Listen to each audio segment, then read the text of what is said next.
never got inappropriate. I am not a liar. She twisted this into something far worse than what it is. Hi sisters, hi sisters, hi sisters. James Charles. Remember when this guy couldn't breathe without trending on YouTube? In 2019 to 2020. Yeah, now his videos barely crack 1 million views. And keep in mind, he's still sitting on 24 million subscribers. That means only 1% to 2% of people still watch him. Basically, if James threw a party for his subscribers, I'd assume 98% of his audience would ghost him. So, how did that happen? So, for the sake of context, I'll just quickly rewind back. Please don't skip. Thank you. So, at his peak, James was the beauty YouTuber.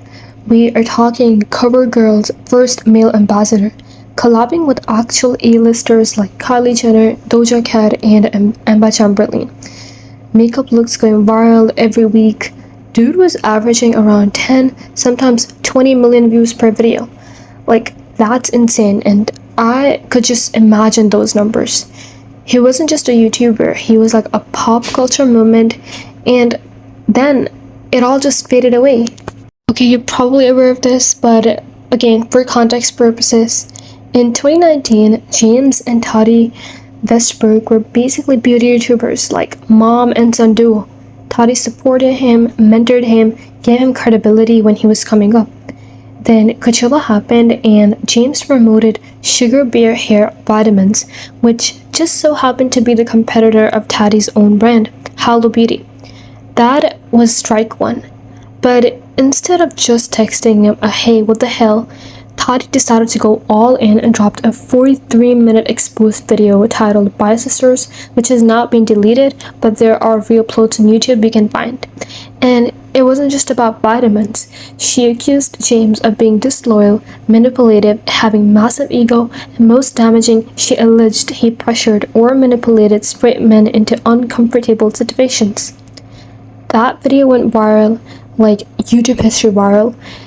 James lost nearly 3 million subscribers in a matter of days, and even people were live streaming his sub count dropping, channels popping out just to cover his downfall. It was chaotic and just very, very, very bad. And of course, James didn't stay quiet. He came back with a 40-minute video titled No More Lies, which is available on YouTube to watch. In that video, he brought the receipts, text messages, and even screenshots, and basically everything. And he technically debunked a lot of Tati's claims, clarified situations, and basically turned the tide.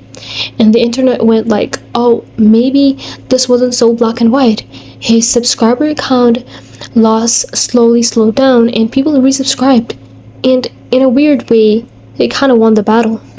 But here's the catch. The damage was done. People saw him differently. The aura of the wholesome makeup prodigy was gone. Even if he cleared his name, the crack in the foundation was permanent. And if 2019 wasn't enough, the years after were way, way more worse. James kept landing in controversy after controversy. Most infamously, multiple allegations came out accusing him of inappropriate interactions with minors. Screenshots of DMs surfaced. People claimed he was messaging underage fans. And obviously, as one would expect, James denied the allegations, sometimes saying he was strict or that people lied about their ages. He even posted apology videos holding himself accountable, where he admitted to being restless with who he trusted online. But here's the thing. Once your name is tied to these kind of allegations, it does not matter how many times you apologize. The internet and brands are not forgiving. Sponsors don't want to ruin their image. Collabs stop rolling in, and your reputation is toast. The damage is done, and you cannot undo it no matter how desperate you might be. It didn't matter what he posted or what he did anymore. The comments in the audience is always like, oh, aren't you that guy, and it's over. Fans were tired by 2020 and 2021. The non-stop drama, the toxic callouts, the oversaturation of products, it all became exhausting.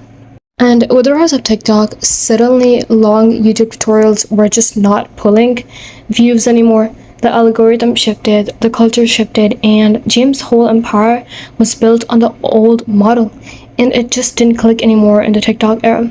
And now here we are. James still has 24 million subscribers on paper, but the engagement tells a different story. Most of his uploads put 300k to 500k views, sometimes a bit more, sometimes way less. That's like only 1% to 2% of his subscriber base actually watching, compared to the 10 to 20 million views he used to average. That's about 97% of his audience drop.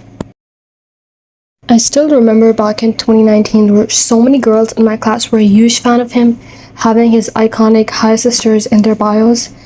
Like, he went from dominating the entire platform to barely scrapping numbers that mid-tier creators hit consistently. The fallout is brutal. Anyway, if you made it till here, thank you so much. Very grateful, and we're so close to 200 subscribers. Honestly, so unbelievable. Thanks a lot again. I appreciate all my chatties. It would be great if you guys suggested any video ideas you want to see or provide any feedback. Thank you so much again. See you in my next one. Bye chatties, and again, I love you so much, guys. Please do engage with the video. It helps me so much. I know this video was not well made at all, like very rushed and probably boring, but I still appreciate if you watch the entire video. Thank you. Love you. Bye.